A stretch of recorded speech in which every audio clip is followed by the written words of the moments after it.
उत्तर प्रदेश में डीएलएड यानी कि बीटीसी एडमिशन 2025 के लिए ऑनलाइन आवेदन स्टार्ट हो चुके हैं। उत्तर प्रदेश के अंदर डीएलएड कोर्स आपका 2 वर्ष का रहता है और आज की इस वीडियो में यहाँ पर आपको डीएलएड से संबंधित कई सारी इंपॉर्टेंट इन्फॉर्मेशन देने वाला हूँ। इसके साथ ही कम फीस में कहाँ पर और कैसे एडमिशन आप ले सकते हैं आज की इस वीडियो में ये भी बताने वाला हूँ।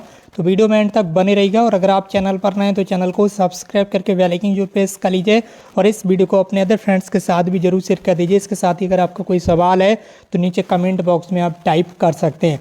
तो चलिए सबसे पहले तो जान लेते हैं आपके ऑनलाइन आवेदन करने की जो लास्ट डेट है वो यहाँ पर कब तक है। तो ऑनलाइन रजिस्ट्रेशन करने की जो लास्ट डेट है वो 15 दिसंबर तक रखी गई है। 15 दिसंबर तक आप अपना ऑनलाइन आवेदन कर सकते हैं।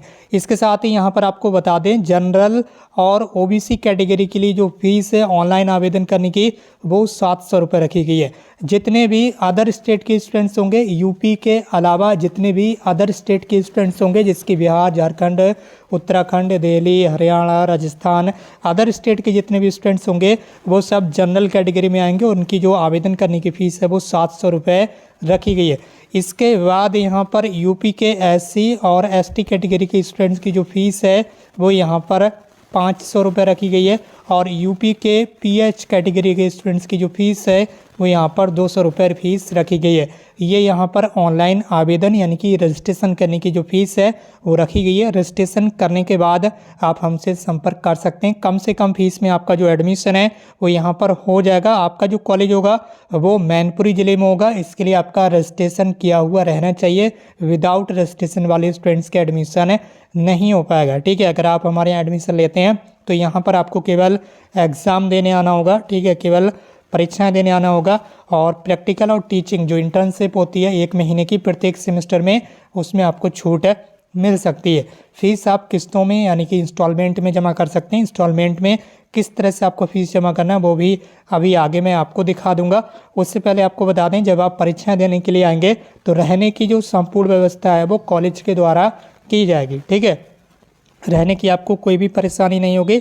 4 बार आपकी परीक्षाएं होंगी 2 साल में यानी कि 6 महीने में 1 बार परीक्षाएं होंगी तो 4 बार आपको कॉलेज आना ही होगा। तो 15 दिसंबर तक पहले आप रजिस्ट्रेशन कर लीजिए। उसके बाद रजिस्ट्रेशन जैसे ही आपका हो जाए उसके बाद आप हमसे कांटेक्ट कर सकते हैं और कांटेक्ट करने के लिए जो नंबर है वो यहाँ पर दिया गया है। ठीक है, तो यहाँ पर जो फीस है वो कुल फीस जो है वो दोनों वर्ष की कंप्लीट फीस इसमें रखी गई है 50,000 रुपये।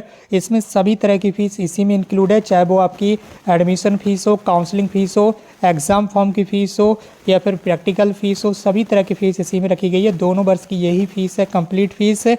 कॉलेज आपका केवल मैनपुरी ज़िले में रहने वाला है। इसके साथ ही यहाँ पर आप देख सकते होंगे फीस का जो इंस्टॉलमेंट है वो यहाँ पर बताया गया।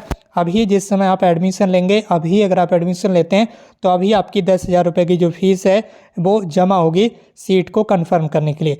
इसके बाद जब भी आपकी काउंसलिंग होगी, जिस दिन आपकी काउंसलिंग होगी उससे 2 दिन पहले, ठीक है, काउंसलिंग से 2 दिन पहले 10,000 रुपये की फ़ीस आपको और जमा करना है। ठीक है, तो यहाँ पर टोटल आपकी 20,000 की फ़ीस यहाँ तक जमा हो जाती है।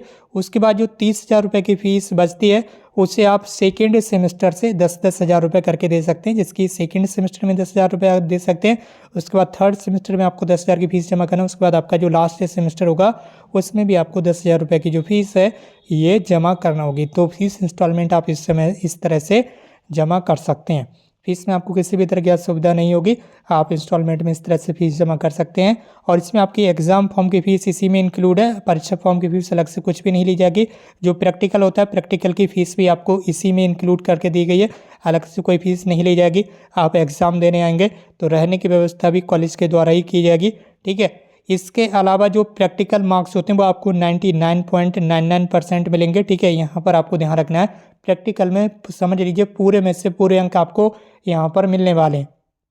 तो प्रैक्टिकल में अच्छे मार्क्स आपको मिलेंगे तो यहाँ पर आप एडमिशन ले सकते हैं और नंबर यहाँ पर दिया हुआ है, इस नंबर पर आप संपर्क कर सकते हैं केवल और केवल एडमिशन के लिए। अगर आपको एडमिशन लेना तभी आप संपर्क करें और आपने रजिस्ट्रेशन कर लिया उसके बाद ही आप संपर्क करें।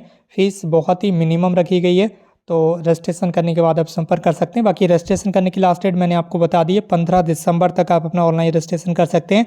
इसके बाद आपकी जो स्टेट रैंक है यानी कि जो मेरिट लिस्ट है वो यहाँ पर जारी कर दी जाएगी। तो जो मेरिट लिस्ट है वो यहाँ पर 23 दिसंबर को जारी की जाएगी। मेरिट लिस्ट कब आएगी आपकी 20 और 23 दिसंबर को आपकी मेरिट लिस्ट आएगी।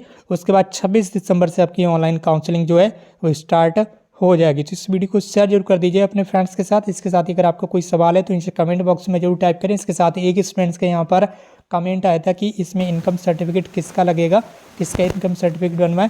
तो इनकम सर्टिफिकेट आपको अपने पिताजी का बनवाना होगा, ठीक है। किसका? पिताजी के। यदि पिताजी इस समय नहीं है तो आप माता जी का भी इनकम सर्टिफिकेट जो है वो बनवा सकते हैं, ठीक है। माता पिता दोनों में से किसी एक का जो इनकम सर्टिफिकेट है, जो आय प्रमाण पत्र है, वो आपको बनवाना होगा। बाकी सारे डॉक्यूमेंट्स आपको अपने नाम से ही यहाँ पर बनवाना है। बाकी दोस्तों आज की इस वीडियो को यहीं पर समाप्त करते हैं। हमसे जुड़ने के लिए बहुत बहुत धन्यवाद। Thank you so much for watching this video.